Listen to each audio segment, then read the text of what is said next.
पूर्ण परमात्मा पाप कर्म दंड को भी काट सकता है। अभी तक जिस भी संत व महापुरुष से मिले, उन्होंने यही बताया कि पाप कर्म फल भोगने से ही समाप्त होगा। वो प्रभु कौन है जो पाप कर्म को काट देता है, वो काल के बंधन से छुड़वा देता है। उसका क्या नाम है, पूजा की विधि क्या है? कृपया अवश्य सुनिए जगत गुरु तत्वदर्शी संत रामपाल जी महाराज के अमृत वचन। दर्शकों, आज समाज में नैतिकता और अच्छे संस्कारों का पूर्ण रूप से पतन होता जा रहा है। लोग नशे और बुरी संगत में फंसकर ऐसे घिनौने कर्म कर बैठते हैं जिसका खामियाजा पूरे समाज को भुगतना पड़ रहा है। वहीं दूसरी ओर एक ऐसा भी वर्ग सामने आया है जो तत्वदर्शी संत रामपाल जी महाराज जी के तत्व ज्ञान को अपने जीवन में गहराई से उतार रहे हैं। लाखों लोग बुरे कर्मों को छोड़ अच्छे संस्कारों को ग्रहण कर रहे हैं और धरती पर स्वर्ग जैसा माहौल बनाने की ओर अग्रसर हो रहे हैं। इसका ही जीवंत उदाहरण बने हैं संत रामपाल जी महाराज जी के ही एक अनुयायी बदरपुर दिल्ली के रहने वाले अमित कुमार जी।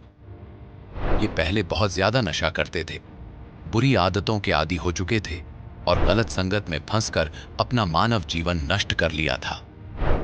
इसके साथ ही इनके परिवार में भी दुखों की कमी नहीं थी। बहन की मृत्यु हो गई तो वहीं पापा जी को जानलेवा बीमारी टीबी हो गई थी। पर हैरानी की बात तो ये है कि जब से इन्होंने संत रामपाल जी महाराज जी का सत्य आध्यात्मिक ज्ञान ग्रहण किया है, तब से ये एक सभ्य व्यक्ति बन चुके हैं और सर्व प्रकार के दुख कष्टों से निजात पा चुके हैं। दर्शकों, अब आपको सुनाते हैं इन्हीं के मुख से इनकी दुखमय से सुखमय जीवन यापन की सच्चाई। नमस्कार सर। नमस्कार सर। सर क्या नाम है आपका? सर मेरा नाम है अमित यादव। सर कहाँ से हैं आप? सर मैं दिल्ली बदरपुर से आया हूँ सर। सर क्या काम करते हैं आप? सर मैं दवाइयों का काम करता हूँ, सप्लाई का। सर संत रामपाल जी महाराज से नाम दीक्षा आपने कब ली? सर मैंने संत रामपाल जी महाराज से 2014 जनवरी में नाम दीक्षा ली। सर संत रामपाल जी महाराज से नाम दीक्षा लेने से पहले आप क्या भक्ति साधनाएं करते थे?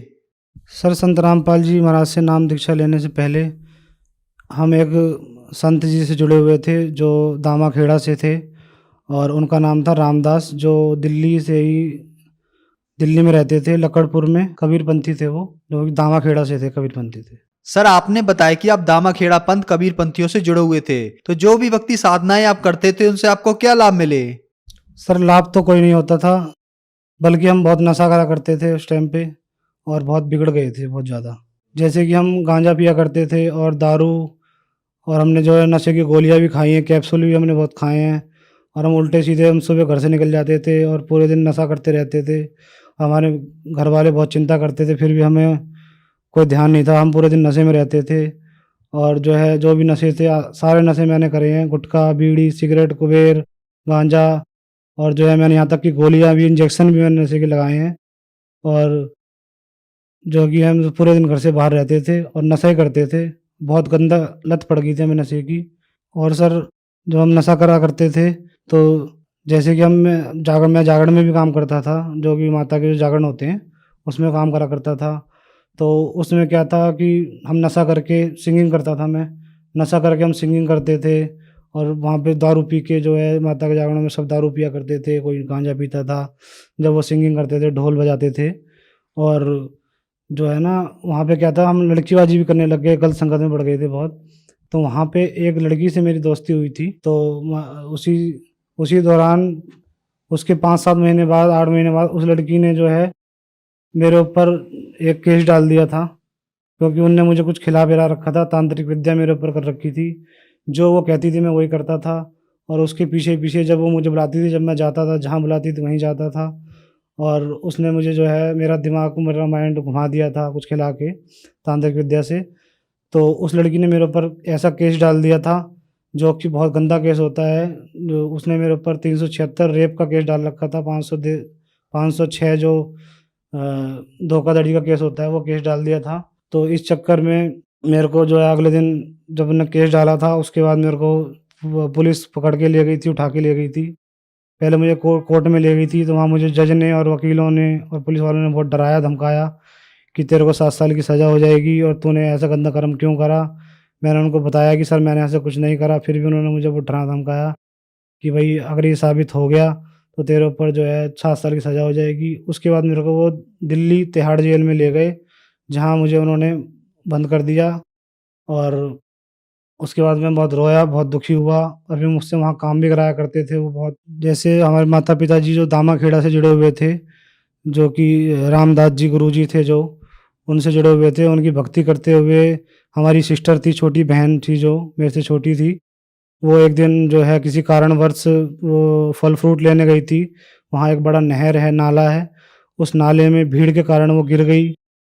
फिर उसके बाद हम उसको ढूँढते रहे, उनकी उनकी लाश जो है 3 दिन बाद हमें जो है 50-60 किलोमीटर दूर जाके उस नहर में मिली, जो कि बहुत फूल गई थी। इतनी भक्ति हम करते थे उनकी, दामाखेड़ा वालों की, फिर भी हमारी बहन के संग ऐसा हुआ और उनकी लाश से फूल गई थी, इतनी बदबू आ रही थी उसमें। जो हमारे दामाखेड़ा जी गुरु थे, उनसे हमने बोला ऐसा कैसा हो गया?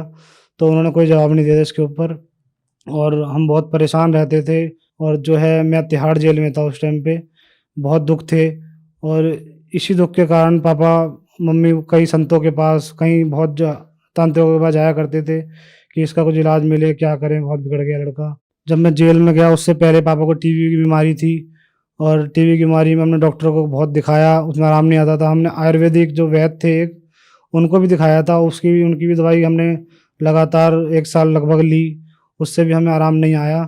जब दामाखेड़ा जो गुरुजी थे उनकी हम भक्ति करते थे, दामाखेड़ा से जो रामदास जी, उनकी भक्ति से हमें कोई लाभ नहीं मिला और हमें जो है कष्ट पे कष्ट उठाने पड़ रहे थे। सर फिर आप संत रामपाल जी महाराज की शरण में कैसे आए?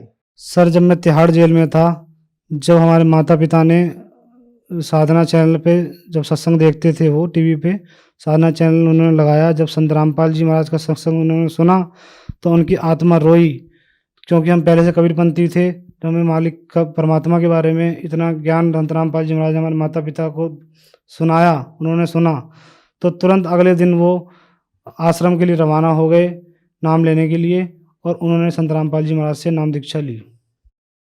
सर आपने बताया कि आप दामाखेड़ा पंथ कबीर पंथियों की भक्ति करते थे, उनसे आपको कोई लाभ नहीं हुआ बल्कि हानि हुई। आप मात्र 18 साल की उम्र में नशा करते थे, शराब पीते थे, हुक्का पीते थे, चेलम भी पीते थे, नशे की गोलियां भी खाते थे, यहाँ तक कि आप नशे के इंजेक्शन भी लगाया करते थे। आप नशे में बुरी तरह डूब गए थे।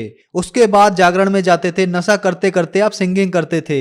आपके ऊपर कष्ट ही कष्ट आए। तो फिर संत रामपाल जी महाराज की शरण में आने के बाद क्या आपको कोई लाभ भी प्राप्त हुए? जब मैं तिहाड़ जेल में था तो हमारे पिताजी बहुत दुखी थे, माता पिताजी जो हमारे गुरु थे रामदास दामाखेड़ा से, उनसे उन्होंने अरदास लगाई, पूछा कि इसका कुछ, हमारे बेटे का जो है इतना दुखी है, कष्ट है, इसका निवारण करो और इसका कैसे क्या करना है। तो उन्होंने सीधा जवाब दे दिया कि मैं इसमें कुछ नहीं कर सकता। जब मैं तिहाड़ में था, जब मेरे पे केस चल रहा था, तो हमारे माता पिताजी ने वकील कर रखा था।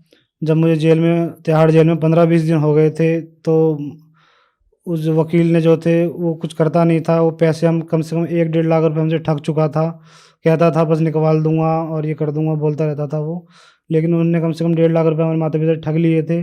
जब सदगुरु रामपाल जी महाराज से हमारे माता पिताजी ने नाम लिया, उसके बाद लगभग 5-7 दिन बाद जब मेरी मिलाई के दिन था, उस दिन माता पिताजी मेरे से मिलने आए, तिहाड़ जेल में, दिल्ली में है जो, और मेरे को उन्होंने बताया कि बेटा हमने संत रामपाल जी महाराज जो हैं बरवाला में उनका आश्रम है, हम उनका सत्संग सुन के हमने उनसे नाम दीक्षा ले ली है और आप भी ऐसा करा करो और संत रामपाल जी महाराज की जय बोल के प्रणाम करा करो, तो परमात्मा आप पे दया करेंगे। तो मैं जो है डेली, फिर पहले वहाँ जेल में देवी देवताओं की, हनुमान जी की और शंकर जी की बहुत भक्ति करा करता था। फिर हमारे पिताजी ने जब से मना कर दिया, मैंने वो छोड़ दी और मैं प्रणाम करने लग गया, संत रामपाल जी महाराज से गुहार लगाने लग गया, परमात्मा से प्रार्थना लगाने लग गया, परमात्मा मुझे बचाओ। और उसी के 4 दिन बाद रात का समय 8 बजे था, जब मैं बैरिंग के अंदर था और मैं बहुत माता पिता की याद आ रही थी और मैं उस टाइम रो रहा था, तो मेरी आवाज़ लगाई, जो वहाँ पुलिस वाले होते हैं उन्होंने आवाज़ लगाई अमित यादव के नाम से। तो मैं उठा, तो मैंने सोचा क्या हो गया, क्या मुझे और कहीं ले जा रहे हैं या मुझे मारेंगे। मैं बहुत डर गया था, लेकिन उन्होंने बोला कि भाई तेरी जो है बेल हो गई है और 9 बजे तेरे को जो है बाहर चले जाना। उन्होंने बोला था बाहर छोड़ के आएंगे 9 बजे। उस टाइम फिर मैं बाहर आया, फिर मेरे माता पिताजी मुझे मिले, बहुत रोए थे माता पिताजी और मुझे घर ले गए। फिर अगले दिन मुझको बरवाला आश्रम संत रामपाल जी महाराज के पास ले गए, जहाँ मैंने सतगुरु रामपाल जी महाराज की दया से नाम दीक्षा ली। हमारे वकील थे जो, उन्होंने मुझे साइड में ले जाके बताया, और तेरे को बाज्यत बरी होगा तू, और ये मेरे बस की बात नहीं है, ये तुम्हारे जो गुरु हैं संत रामपाल जी महाराज, उनकी कृपा है। और ऐसे बहुत केस होते हैं, जितने भी केस हम पे आए हैं उन केसों में सब पे सजा होती है, लेकिन तेरा एक ऐसा केस देखा है तेरे गुरुजी की दया से जो तू बाइज्जत बरी हो जाएगा। और मैंने फिर पूछा वकील साहब से, मैंने वकील साहब क्या हुआ, तो उन्होंने बोला बेटा तेरी गुरुजी की दया से तू बाइज्जत बरी हो गया है, और ये तेरी गुरुजी की दया है, और इसमें हमारा कोई सहयोग नहीं है, संत रामपाल जी महाराज ने किया है। जब मैं संत रामपाल जी महाराज से नाम दीक्षा नहीं ली थी, उससे पहले मैं बहुत नशा करा करता था, नशे में पूरा घिर चुका था। उससे मेरे मम्मी पापा रिश्तेदार सब परेशान थे। जैसे मैं दारू भी पिया करता था और गांजा अफीम, और मैंने जो है गोलियां भी नशे की खाई है, इंजेक्शन भी मैंने लगाए, और गुटखा बीड़ी मैंने कुछ नहीं छोड़ा, जो भी नशा है सब नशा मैं करता था, और मेरा बुरा हाल हो चुका था। मैं सूख के एकदम जैसे मरने की तरह हो जाते हैं, बिल्कुल सुकुड़ा पतला सा हो गया था। और मुझे सब चिढ़ाया करते थे रिश्तेदार, मुझे हमारे माता पिता को बोला करते थे कि ये मर जाएगा। और जब मैंने संत रामपाल जी महाराज से नाम दीक्षा ली तो ये सब नशे मेरे छूट गए, और मुझे बहुत अच्छा मालिक की तरह से जीवन मिला। मैं एक लाभ और बताता हूँ कि जब मेरी शादी हुई थी तो उसके बाद 1 साल हो गया, धीरे धीरे 2 साल हो गए, तो हमारे जो है बच्चे नहीं होते थे। तो 2 साल बाद हमें कई लोग बोलते भी थे, जैसे बोलने लग जाते हैं आस पड़ोसी या रिश्तेदार। तो हमारी वाइफ को भी बोलने लग गए थे, जो उल्टा सीधा आजकल समाज में बुराइयाँ फैली हुई हैं, ऐसे बोलने लग गए थे। तो हमने फिर सोच विचार करा, आगे फिर डॉक्टर को जो है दिखाया था।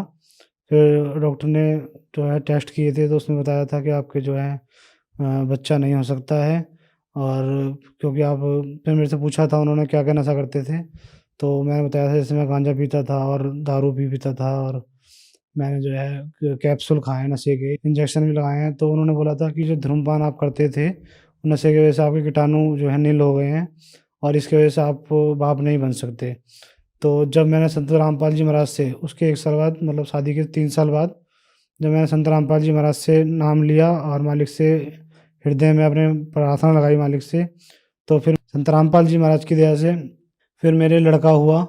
और उसके 1 साल बाद ही मेरे एक मालिक की दया से एक लड़की भी हुई संत रामपाल जी महाराज की दया से। और मुझे और भी कई लाभ हुए हैं, जैसे हमारी मम्मी थी, उनके मम्मी के ऊपर जो हमारी बहन नहर में गिर गई थी, उनको जो उनकी आत्मा थी जो उन्हें परेशान करा करती थी, घर में बर्तन फेंकती थी, हमारे पापा मम्मी को हमें मारती थी, उनके ऊपर आ जाती थी, और वो बहुत दंगा करती थी घर में और सारा सामान तोड़ देती थी।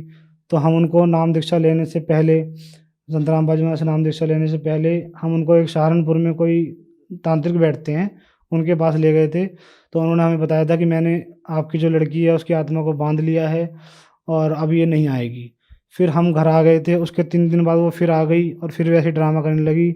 और इससे हमें निजात जब मिली, जब हमने संत रामपाल जी महाराज से नाम लिया, जब से मम्मी बिल्कुल ठीक हैं, परमात्मा की सेवा करती हैं, भक्ति करती हैं। सर, जो समाज आज आपको देख रहा है, आप उन्हें क्या संदेश देना चाहते हैं? मैं सभी भगत समाज को यही संदेश देना चाहता हूँ कि पूर्ण परमात्मा धरती पे आ चुके हैं, और संत रामपाल जी महाराज का सत्संग सुने और ज्ञान को समझें, गीता वेदों में मिलाएं, किसी का कहना ना माने, किसी गुरु के चक्कर में ना पड़ें। गीता वेदों में संत रामपाल जी महाराज जो बताते हैं उनको मिलाएं, और सतगुरु रामपाल जी महाराज से नाम दीक्षा लेके अपना कल्याण करवाएं।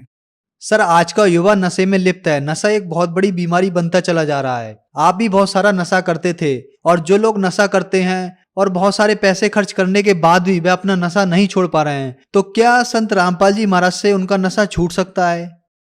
हाँ जी, जैसे मैं नशा करा करता था, संत रामपाल जी महाराज की दया से मेरा नाम दीक्षा लेते ही सारा नशा छूट गया। ऐसे ही जो मेरे भाई और बुजुर्ग जो भी हैं जो नशा करते हैं, उनको मेरा संदेश है संत रामपाल जी महाराज की दया से कि जो है नशे को त्यागें और संत रामपाल जी महाराज से नाम दीक्षा लें। और संत रामपाल जी महाराज से नाम दीक्षा लिए बिना आपको नशा नहीं छुड़वा सकते। सरकार भी बहुत सी अभियान चलाती है नशे के ऊपर, और लेकिन उसमें कुछ फायदा नहीं होता। अगर नशा छूट सकता है तो सिर्फ संत रामपाल जी महाराज की शरण में आके नशा छूट सकता है, अन्यथा कहीं नहीं। सर संत रामपाल जी महाराज की शरण में कैसे आ सकते हैं? चैनल पर संत रामपाल जी महाराज का सत्संग आता है, जिस सत्संग में नीचे पीली नंबर प्लेट पे जो है नंबर आते हैं, फ़ोन नंबर आते हैं, उन पे फ़ोन करके आप नामदान सेंटर के जगह जगह हर क्षेत्र में, हर ज़िले में संत रामपाल जी महाराज के नामदान सेंटर खुले हुए हैं। वहाँ से आप नाम दीक्षा लेके अपनी भक्ति करें और अपना कल्याण करवाएं। धन्यवाद सर। धन्यवाद सत साहिब। अब जगत गुरु तत्वदर्शी संत रामपाल जी महाराज जी के सत्संग के माध्यम से उस अद्वितीय आध्यात्मिक ज्ञान के बारे में जानते हैं, जिसके माध्यम से आप भी प्राप्त कर सकते हैं ऐसे आध्यात्मिक, मानसिक और भौतिक सुख जो अभी तक आपने सिर्फ मीराबाई, ध्रुव, प्रहलाद जैसे कुछ ही भक्तों की जीवन कथा में सुने होंगे। अब सुनिए तत्वदर्शी संत के संग शास्त्र अनुकूल भक्ति सत्संग, ऐसा अद्वितीय आध्यात्मिक ज्ञान जिसका है सर्वधर्मों के पवित्र शास्त्रों में प्रमाण। जो काशी में एक दानक की भूमिका, जुल्हे की भूमिका करके गए हैं, और आपके गुरु नानक देव जी के भी वही गुरु थे। अब वो तो राम राय तो सारी मान गया, बाकी सिख समाज मानो चाहे ना मानो। तो क्या बताते हैं, हम सुल्तानी नानक तारे, गरीबदास जी कहते हैं कि मेरा भी उद्धार किया, अब्राहिम सुल्तान अधम का उद्धार किया, और नानक जी का उद्धार किया, और दादू दास जी का उद्धार किया उसी कबीर परमात्मा ने। हम सुल्तानी नानक तारे दादू को उपदेश दिया, और जात जुलाहा भेद नहीं पाया, वो का सीमा है कबीर हुआ। अब राम राय जी कहने लगा, सरदार जी अब उसको कि शुरू में यह ज्ञान इंसान सुने है, कभी सच्चा कभी झूठा, नानू नहीं, ऐसे नहीं, तो उसका दिमाग झूम रहा था इस कारण से भी, और वैसे भी उसका उर्फ नाम झुमक रहा था। तब गरीबदास जी ने कहा कि तत्व भेद कोई ना कह रे झुमकरा, ये पैसे ऊपर नाच सुनो रही झुमकरा, कोटों मध्य कोई नहीं रे झुमकरा, अरबों में कोई गर्क सुनो रही झुमकरा। अब गरीबदास जी कहते हैं कि जो ज्ञान मन बताया ना, पहले तो किसी के पास यूं है नहीं, और जो बाकी जो विद्वान बने फिरे हैं, कहते हैं वेदों को जानते हैं, उनका पैसे उपनाच है, वो कथा करते फिरे हैं, पैसे कमाए हैं, दुनिया को ठग रहे हैं, उनके पास खक नहीं। और कहते करोड़ संतों में तुझे इस ज्ञान के बताने वाला नहीं मिलेगा, अरबों में कोई गर्क सुनो रहे झुमकरा, अरबों में।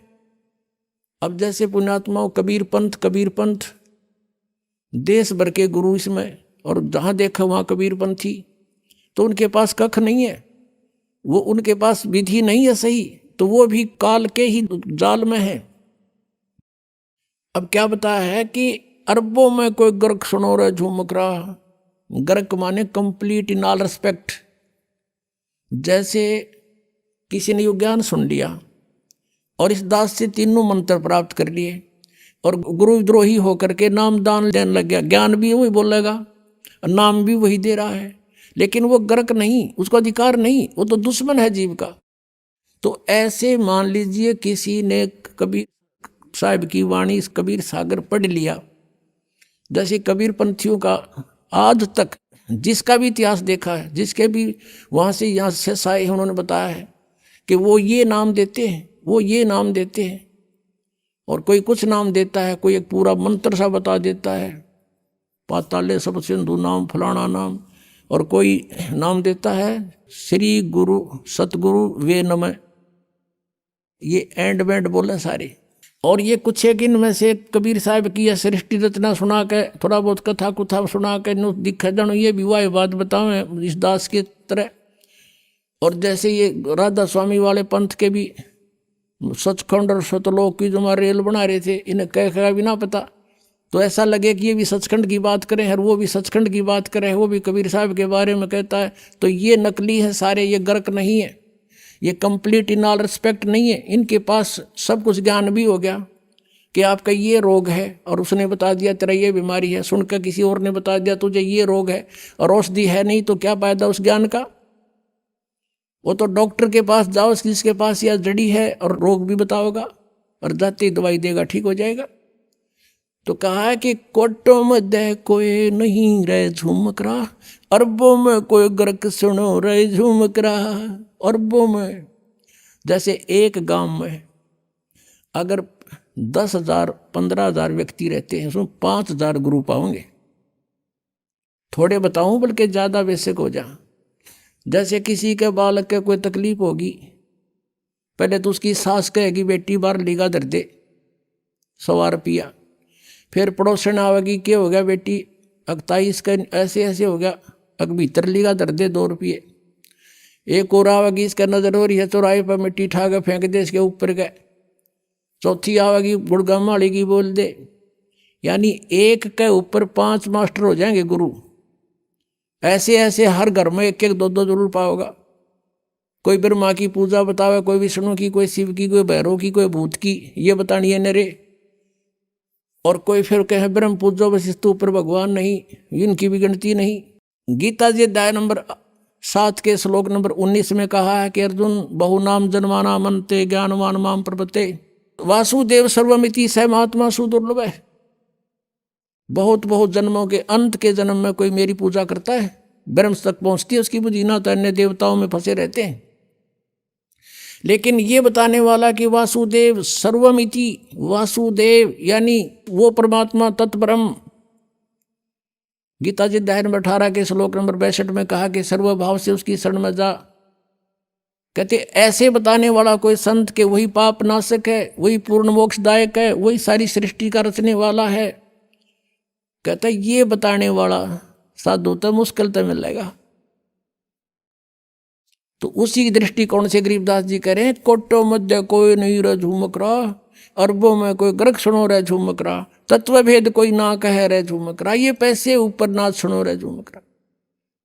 तो गरीबदास साहिब ने कहा था भजन करो उस रब का जो दाता है कुल सभी का। ये है वो कुल का दाता, कबीर इज गॉड, और इसी की पूजा करो।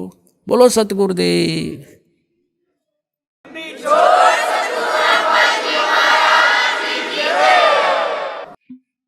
परम पिता परमात्मा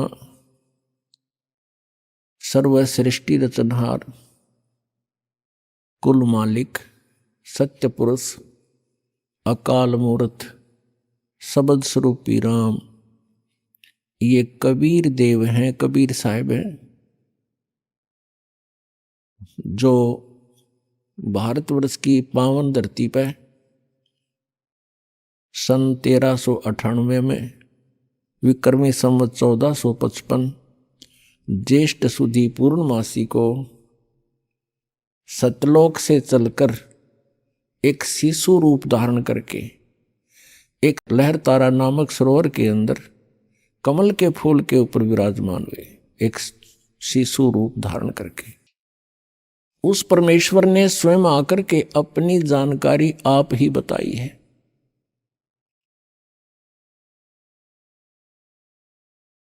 और उस परमेश्वर के बताए ज्ञान से काल के दूतों ने अपनी अलग अलग दुकानें खोल ली।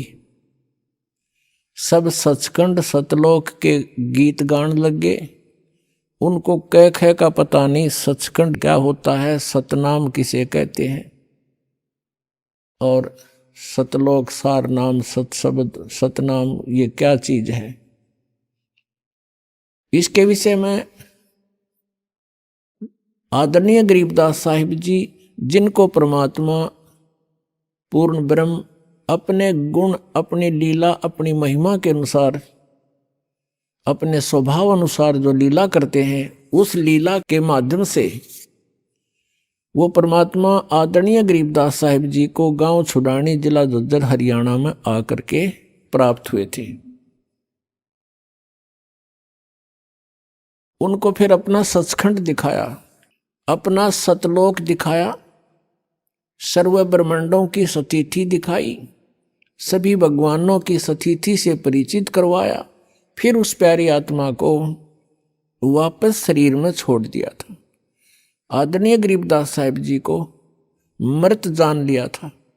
घर वालों ने, कुल के लोगों ने इकट्ठा होकर के उनको चिता पर रख दिया था, अंतिम संस्कार करने की तैयारी थी।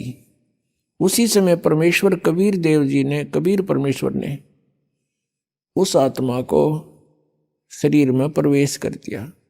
उसके बाद गरीबदास साहिब जी ने अपनी आंखों देखा सचखंड का जो ब्यौरा दिया, वो परमात्मा ने जो 600 वर्ष पहले ज्ञान दिया था उससे ज्यों का तो मेल खाता है।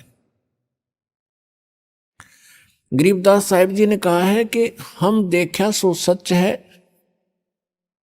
और सकल प्रपंच, हमने जो आंखों देखा भगवान की महिमा, कबीर परमेश्वर जी की महिमा, वो सत्य है और बाकी सब प्रपंच फैलाए बैठे हैं।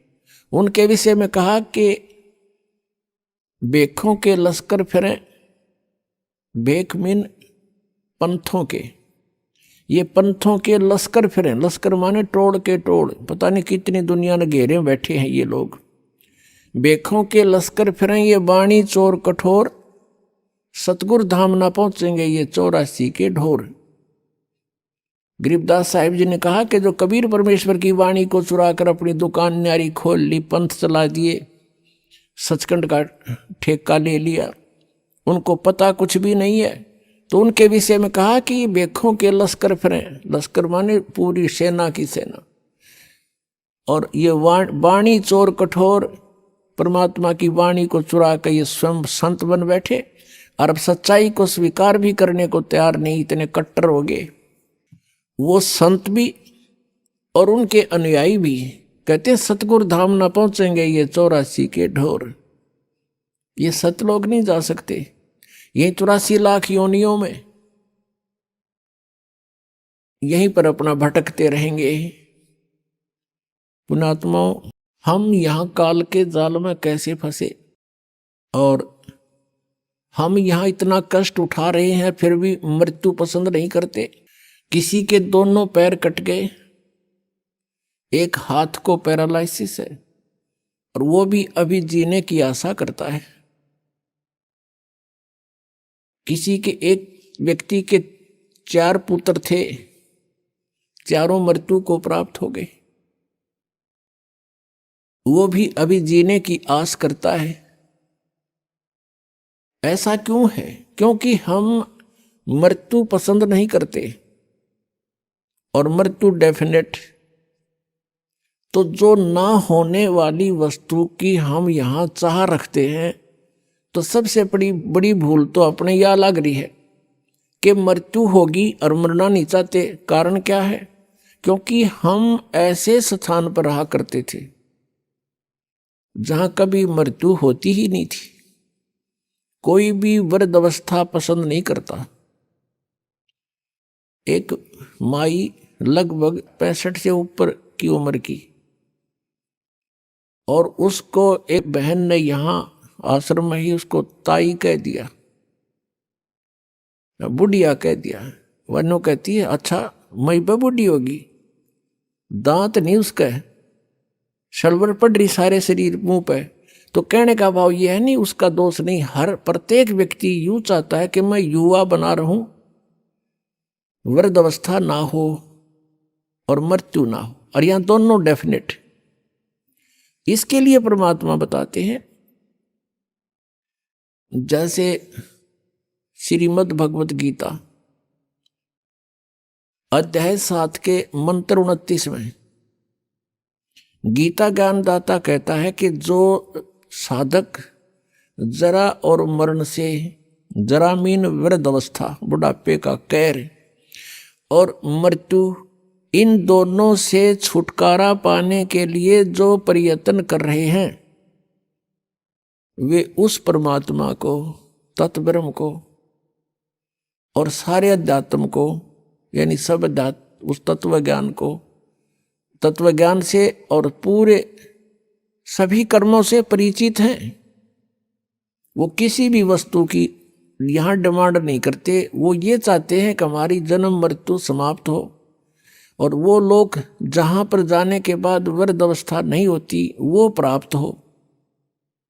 तो गीता ज्ञान दाता से अर्जुन ने पूछा 8वें अध्याय के प्रथम मंत्र में, उसने पूछा कि आपने जो 7वें अध्याय के 29वें श्लोक में तत्ब्रह्म के बारे में कहा है कि उसको जानकर सारे धातुम से परिचित, सब कर्मों को जानकर प्राणी केवल जरा और मरण से छूटने का ही प्रयत्न करता है। तो वो किम तत्ब्रह्म, वो क्या है वो तत्ब्रह्म? गीता ज्ञानदाता कहता है 8वें अध्याय के 3रे मंत्र में कि वो परम अक्षर ब्रह्म है। परम अक्षर ब्रह्म, आज सुबह भी सुना था आपको, 3 पुरुष हैं, एक सरपुरुष, एक अक्षर पुरुष और तीसरा ये परम अक्षर पुरुष। परम अक्षर पुरुष कहो, परम अक्षर ब्रह्म कहो, इसको सत्य पुरुष कहो, सत्य माने अविनाशी, और इसको पूर्ण ब्रह्म कहो। ये पर्यायवाची शब्द है, उपमात्मक शब्द है परमेश्वर के। तो गीता जी अध्याय नंबर 15 के श्लोक 1 से लेकर 4 में, 16 और 17 में इन 3 प्रभुओं की स्थिति स्पष्ट कर रखी है कि सबसे श्रेष्ठ वो सरपुरुष और अक्षर पुरुष से भी अन्य है, वो परम अक्षर ब्रह्म है। परमात्मा हमें यहां आकर बताते हैं, मेरे अंसाबाई अंश रूप था जब तू आया। जब तू सतलोक से आया तेरी ऐसी दुर्गति नहीं थी, तो इतना कंगाल नहीं था भक्ति का। आज तुम भक्ति के कंगाल बना दिए, भक्ति धन से कति रहित कर दिए इस काल भगवान ने। ये समर्थ प्रभु नहीं है, ये ब्रह्म 21 ब्रह्मांड का स्वामी है, और ये आप ही से एक टैक्स लेता है, उससे अपने ब्रह्मांड चला रहा है। यहाँ की नीति इस ब्रह्म से लेकर, सरपुरुष से लेकर और नीचे तक, राजा तक की एक जैसी नीति है। जैसे यहां से पुण्यकर्मी प्राणी ओम नाम का जाप करके ब्रह्मलोक प्राप्त कर लेता है, तो वहां जब ये जाता है, इसकी पुण्य, इसकी साधना, इसकी भक्ति धन साथ होता है और वो ब्रह्मलोक को प्राप्त होता है। ब्रह्मलोक इज ए रेस्टोरेंट, वो एक होटल है, उसका मालिक ये काल है ब्रह्म, और होटल का मालिक जो चार्ज करता है, जो उनको खाने को देता है, उसमें से ही अपनी कमाई करता है, उस कमरे का रेंट लेता है। तो वो सब चार्जेज आपसे लेकर के वो तो अलग, फिर आपके खाने पीने में जो खर्च होता है, आपकी कमाई वो अलग, तो वहां से अपना जो टैक्स वो अलग रख लेता पुनों को, जिससे अपना ब्रह्मांड चला रहा है, और आपको वहां खाली करके खोखा और नरक में भेज देता। तो पुण्यात्माओं, ये ज्ञान भगवान ने स्वयं आकर दिया, परमेश्वर ने। हम कैसे फंसे इस काल के जाल में, हम सभी। तो आज आपको सृष्टि रचना सुनाएंगे। जैसे आज सुबह का सत्संग था, भजन करो उस रबदा जो दाता है कुल सबदा। अब वो दाता कुल सबका जो दाता है, सबका पालनहार है, वो परमात्मा है कौन? अब उसकी जानकारी आपको होनी चाहिए।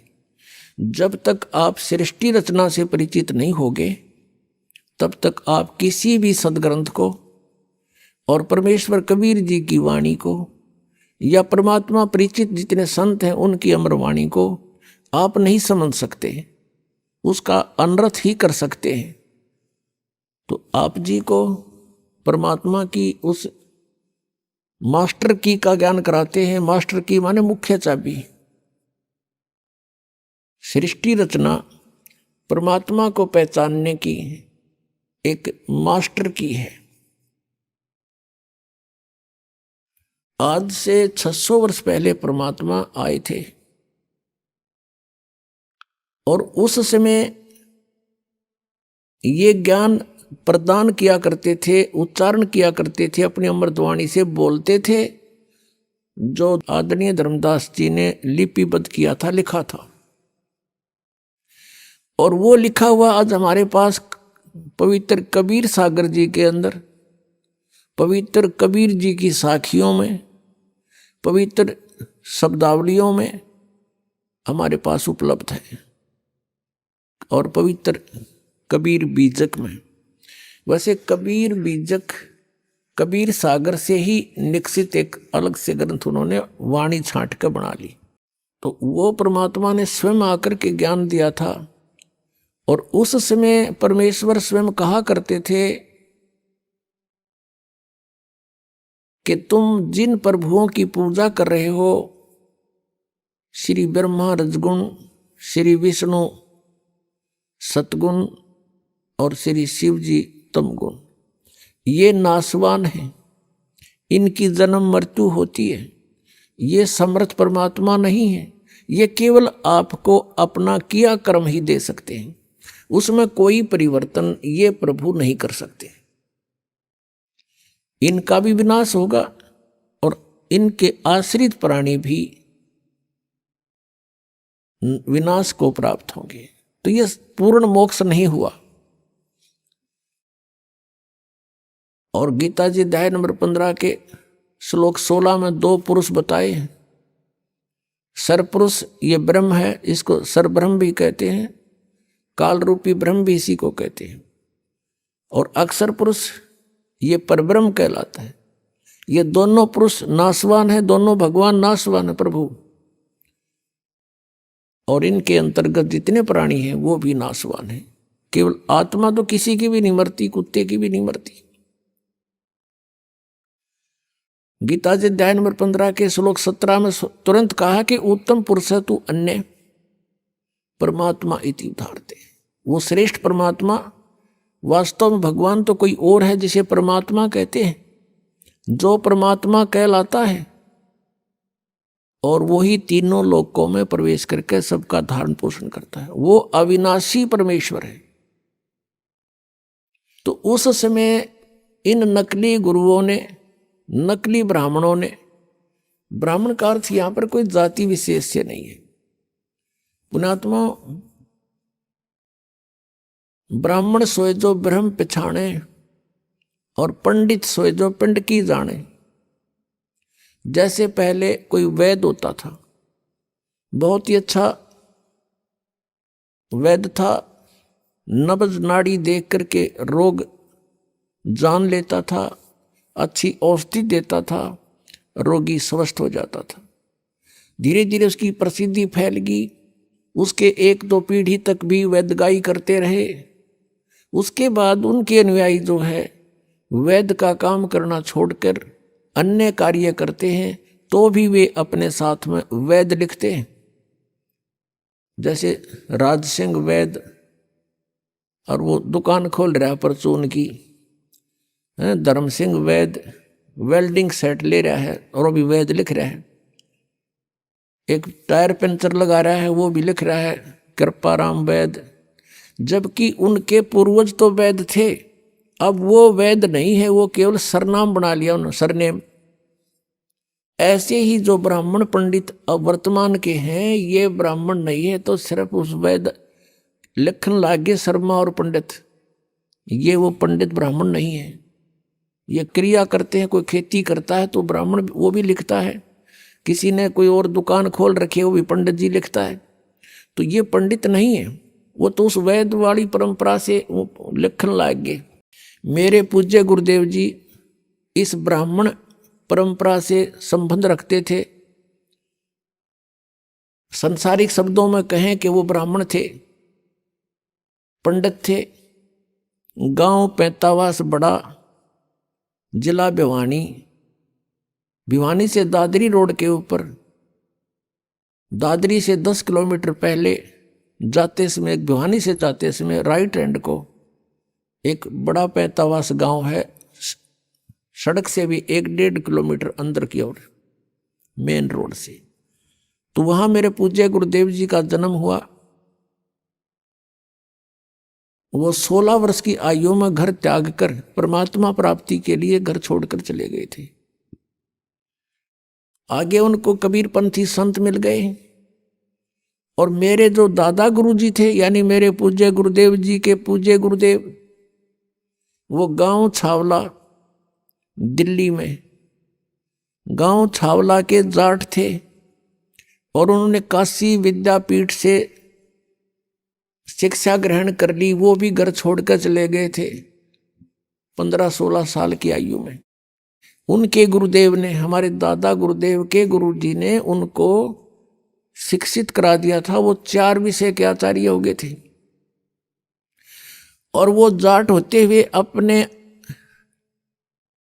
अपनी जो पदवी लिखते थे, अपनी डिग्री लिखते थे, पंडित चिदानंद। आज उनका आश्रम है डिस्ट्रिक्ट सोनीपत, खरखोदा के पास एक गोपालपुर गांव है। गोपालपुर गांव में मेरे पूज्य गुरुदेव के गुरुदेव यानी हमारे दादा गुरु जी का आश्रम है। उसके ऊपर लिखा हुआ मोटे अक्षरों में पंडित चिदानंद जी आश्रम। यानी वो जाट होते हुए पंडित लिखते थे, हमारे गुरुजी ब्राह्मण होते हुए ब्राह्मण नहीं संत लिखते थे, स्वामी लिखते थे। वो कहते थे ब्राह्मण नहीं हूं मैं संत हूं। तो यहाँ ब्राह्मण उसको, पंडित उसको कहते हैं जो गुरु पद पर और वैसे जो शिक्षा ग्रहण कर लेता है। वैसे तो परमात्मा का ने डेफिनेशन बता दी, पंडित सोए जो पिंड की जाने, ब्राह्मण सोए जो भगवान पहचाने। वो ब्राह्मण होता तो हम ब्राह्मण हो गए, हम ही पंडित हो गए, क्योंकि हमने खोज लिया उस भगवान को ढूंढ लिया, पहचान लिया उस मालिक को। तो अब हम इसलिए डिफाइन करना पड़ता है कि कोई बेदक ना जा बीच में, कि तो ब्राह्मणा ने बूढ़ा बतावे।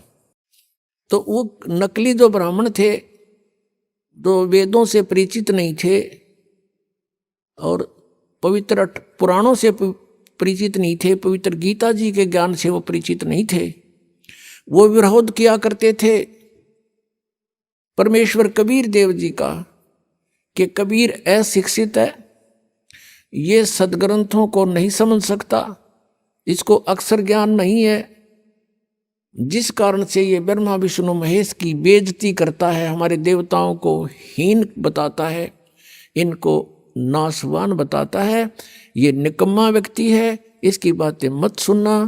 और पूरे हिंदू समाज में कबीर परमेश्वर जी का बहुत विरोध करवा दिया और भी बहुत सारी अफवाहें उनके साथ जोड़ दी।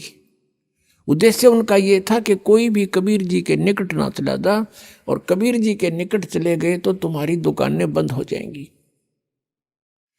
और परमात्मा 600 वर्ष पहले कहा करते थे, धर्मदास ये जग बोराना, कोई न जाने पद निर्वाणा, यही कारण मैं कथा पसारा, सबसे कहिए एक राम नियारा। अपनी प्यारी आत्मा धर्मदास जी को परमेश्वर कबीर देव जी 600 वर्ष पहले ये बता रहे हैं कि हे धर्मदास, ये पूरा समाज, पूरा विश्व विचलित है, किसी को भी मोक्ष मार्ग का ज्ञान नहीं, कोई ना जाने पद निर्वाणा, यही कारण मैं कथा पसारा, जग से कहिए एक राम नियारा। यही ज्ञान जग जीव सुनावो, सब जीवों का भरम नसावो, अब मैं तुमसे कहूँ चिताई, त्रिदेवन की उत्पत्ति भाई। एक धर्मदास नाम के बहुत श्रद्धालु थे और उसका पवित्र हिंदू धर्म में जन्म था, जिस कारण से वो श्री ब्रह्मा जी, श्री विष्णु जी, श्री शिव जी के कट्टर पुजारी थे। ब्रह्मा जी की तो पूजा कोई करता नहीं, लेकिन विष्णु जी के वो, श्री विष्णु जी के वो कट्टर पुजारी थे। भगवान शंकर को भी सामान्य दृष्टि से देखते थे, जैसे हम सभी हिंदू ऐसे ही करते थे। और जैसे भी उन्होंने गुरु भी धारण कर रखा था, रूपदास जी, अपने रूपदास गुरुदेव जी के बताए मार्ग अनुसार वो हरे कृष्ण हरे राम का जाप करते थे। राधे राधे श्याम मिला दे सीताराम राधे श्याम, और ओम नमः शिवाय, ओम भागवते वासुदेव नमः, एवं नमः, ये पता नहीं कितने नमः बना रखे इन्होंने। तो ये सभी जाप किया करते थे वो सब। परमात्मा अपनी लीला अनुसार, अपनी महिमा अनुसार जो लीला करता है, जिसके विषय में वेद गवाही देते हैं कि वो परमात्मा कौन है, देखो पुण्यात्माओं, वेदों को पवित्र हिंदू समाज एक बहुत ही आदर की दृष्टि से मानता है और पूरा हिंदू समाज वेदों पर आधारित है। उसके बाद उसी के समांतर पवित्र 18 पुराणों को भी हम सामान्य दृष्टि से, आदरणीय दृष्टि से ही देखते हैं। श्रीमद् भगवत गीता को भी हम एक बहुत पवित्र सदग्रंथ मानते हैं। अब उन सदग्रंथों में क्या क्या मैटर है, क्या विवरण है, ये आज तक हमें नहीं पता था। हम ये अवश्य मानते थे कि वेदों में जो लिखा है वो बहुत अच्छा है, वो सत्य है। और वेदों में कौन सी मेडिसिन की वो तो है नहीं, वो बुक, वो तो भगवान के विषय में जानकारी है सारी। वो परमात्मा कौन है, वो परमात्मा कैसा है, वो परमात्मा करता क्या है, वो लीला करता क्या है, किस रूप में रहता है, ये सारा ज्ञान वेदों में लिखा था।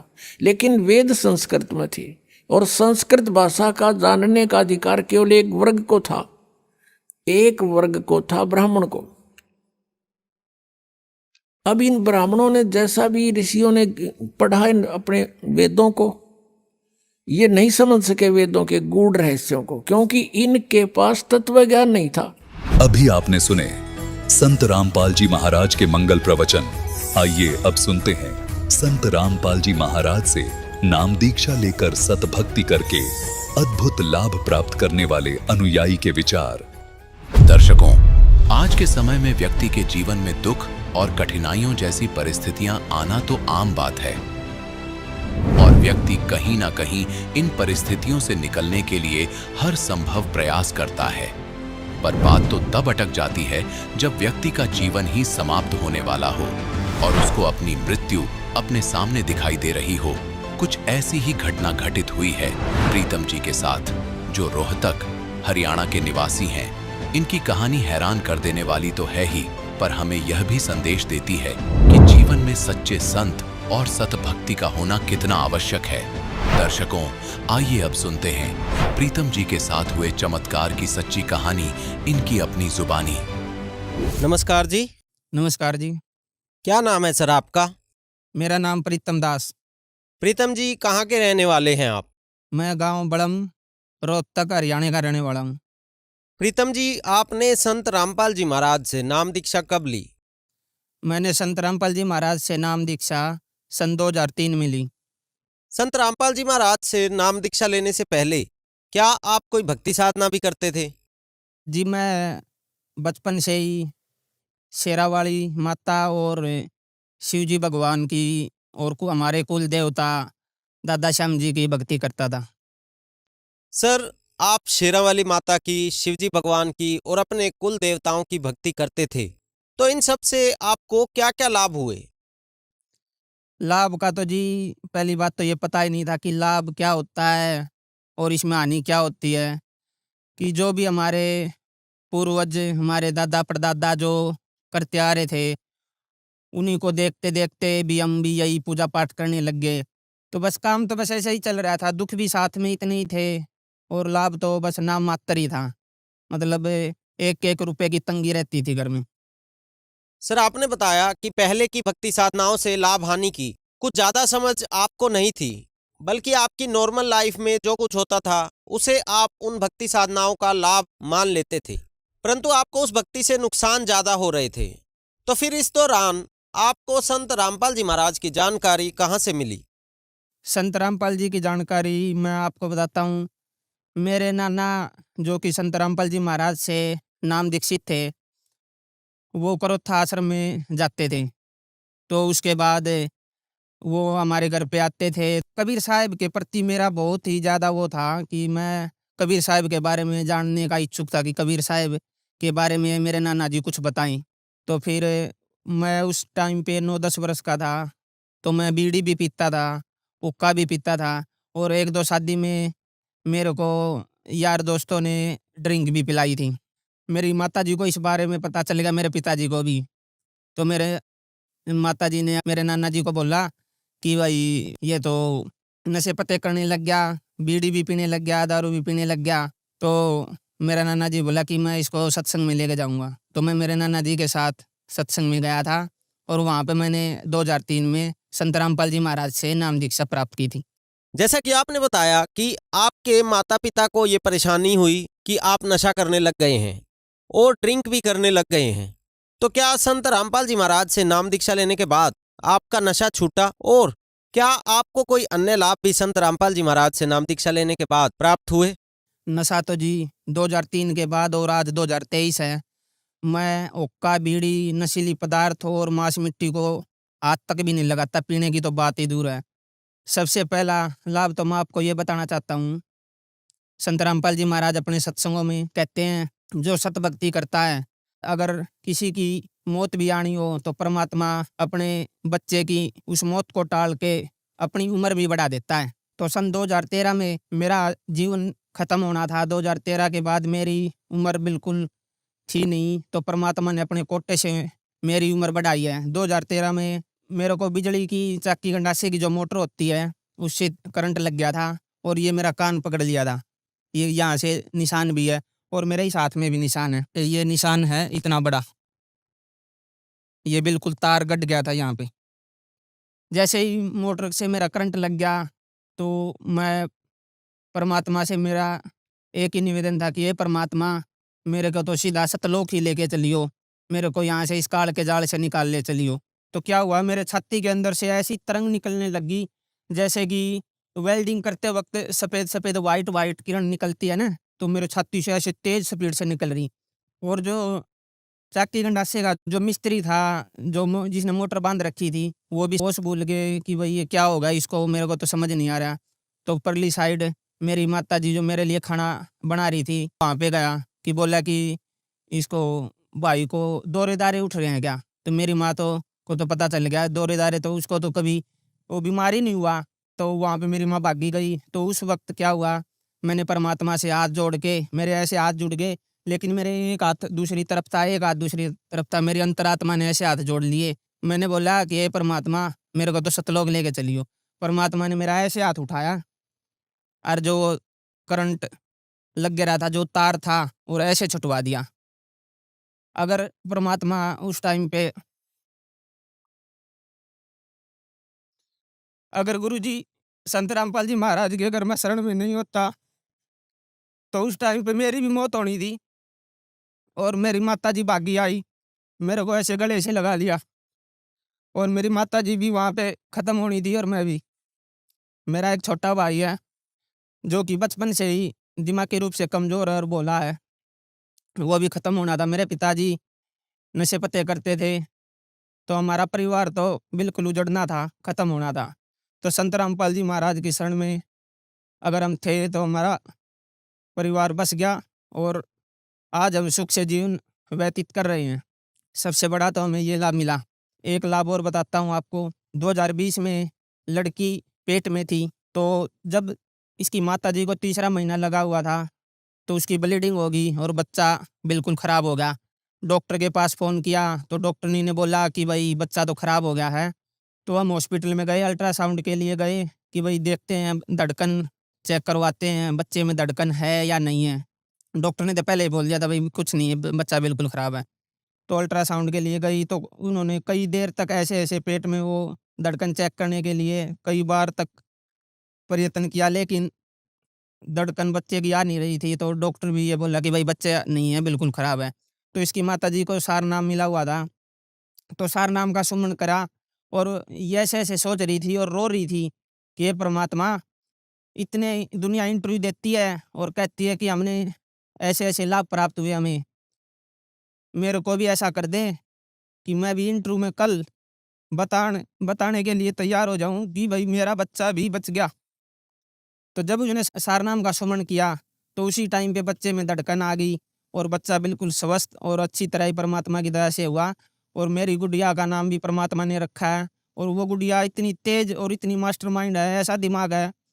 आज वो 2.5 साल के आसपास है, लेकिन 5-6 वर्ष के जो बच्चे हैं उनसे भी तेज दिमाग है। हमारे पास एक बहुत अच्छी भैंस थी जोटी, जो कि उसकी हाइट 5.5 फुट की और लंबाई भी बहुत अच्छी थी। उस टाइम पे ब्याही नहीं थी, तो उससे पहले उसका एक थन में सूजन बहुत ज़्यादा थी।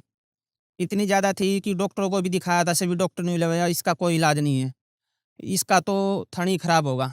तो गुरुजी से प्रार्थना लगवाई, तो उसके ब्याने के बाद वो थन बिल्कुल ऐसा का ऐसा हो गया जैसे और थन थे बिल्कुल। और वो जोटी की इसकी कीमत भी हमारी की बहुत ज़्यादा थी और हमने कई साल वो रखी भी, और परमात्मा ने इतना अच्छा लाभ दिया कि उसका थन खराब होना था और परमात्मा की दया से, संत रामपाल जी महाराज की दया से वो बिल्कुल ठीक हो गई। मेरी दूसरी गुड़िया हुई है, अभी 3 महीने की हुई है, 2.5-3 महीने की। तो जब अल्ट्रासाउंड करवाया था तो उस टाइम पे उसकी नाक की हड्डी बिल्कुल नहीं थी। हमने 2 जगह अल्ट्रासाउंड करवाई। तो हमारे सभी, मेरी माता जी को और घर वालों को टेंशन होगी, चिंता होगी कि भाई ये कैसी लड़की होगी।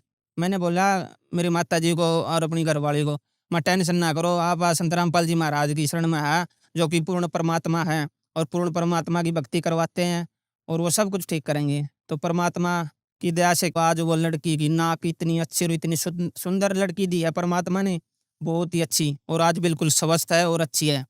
सर, आप क्या काम करते हैं? सर, मेरा गांव में मेडिकल स्टोर है। सर, आप मेडिकल साइंस से रिलेटेड हैं और आप ये कहते हैं कि संत रामपाल जी महाराज से नाम दीक्षा लेने के बाद आपको जीवन दान मिला। ये कैसे संभव हो सकता है? इस पर हम कैसे विश्वास करें?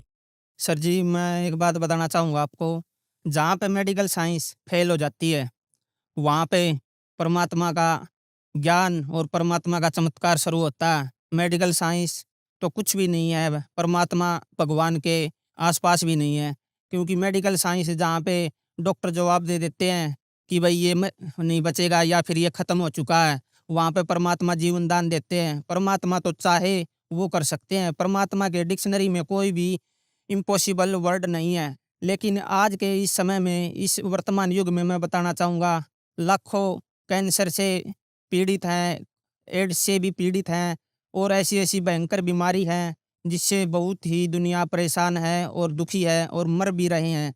लेकिन आज जो संत रामपाल जी महाराज से नाम दीक्षित जिन्होंने ले रखा है, उनकी सभी की सभी बीमारियां ठीक होती है। कैंसर के रोग भी बिल्कुल ख़त्म और एड्स भी बिल्कुल ख़त्म। ऐसी ऐसी भयंकर बीमारी है जो मेडिकल साइंस, जिनके पास मेडिकल साइंस के पास इलाज ही नहीं है, और वो संत रामपाल जी महाराज से नाम दीक्षा प्राप्त करके, सतभक्ति करके, उन सतभक्ति से सभी की सभी बीमारियां कट जाती है और ठीक हो रहे हैं। ऐसे ऐसे लाखों प्रमाण हैं। जब मेडिकल साइंस नकार देती है कि इस बीमारी से ठीक होना संभव नहीं है, तब संत रामपाल जी महाराज से नाम दीक्षा लेने के बाद वो बीमारी का इलाज हो जाता है। ये कैसे संभव होता है? संत रामपाल जी महाराज शास्त्र विधि के अनुसार सतभक्ति और पूर्ण भक्ति और मोक्ष का मार्ग बताते हैं। संत रामपाल जी महाराज जो मंत्र देते हैं, उन मंत्रों में इतनी शक्ति है कि उन मंत्रों का जाप करने से हमारी सभी बीमारियां नष्ट हो जाती है, ख़त्म हो जाती है बिल्कुल। और हमें जो भी इस पृथ्वी पर जो हमें परमात्मा सुख देता है, वो हमें सर्व सुख प्राप्त होते हैं। सर, संत रामपाल जी महाराज से नाम दीक्षा लेने के बाद आपका नशा छूट गया, साथ ही साथ आपके परिवार की भी जीवन रक्षा हुई और भी अनेकों लाभ आपकी फैमिली को और आपको प्राप्त हुए। तो जो श्रद्धालु आज आपको सुन रहे हैं, आप उनको क्या संदेश देना चाहेंगे? सभी को मैं ये बताना चाहूँगा कि संत रामपाल जी महाराज से नाम उपदेश ले, भक्ति करे और सभी के सभी जितने भी इस संसार में सुख चाहते हैं, सर्व सुख मिलेंगे। और उनसे नाम उपदेश लो और भक्ति करो और अपना कल्याण करवाएं। सर, संत रामपाल जी महाराज से नाम दीक्षा कैसे ले सकते हैं? संत रामपाल जी महाराज से आज विश्व के इंटरनेशनल चैनलों पर 8-10 चैनलों पर संत रामपाल जी महाराज का सत्संग आता है और नीचे एक पट्टी आती है, उस पर आश्रम के नंबर और पूरा कंप्लीट एड्रेस लिखा होता है। उन पे अपना फ़ोन नंबरों पर अपने बात करें और नज़दीकी जो आपके आसपास नामदान केंद्र है उनसे संपर्क करें और नाम दीक्षा प्राप्त करके संत रामपाल जी महाराज से अपना जीवन सफल करें। धन्यवाद सर। सत साहिब।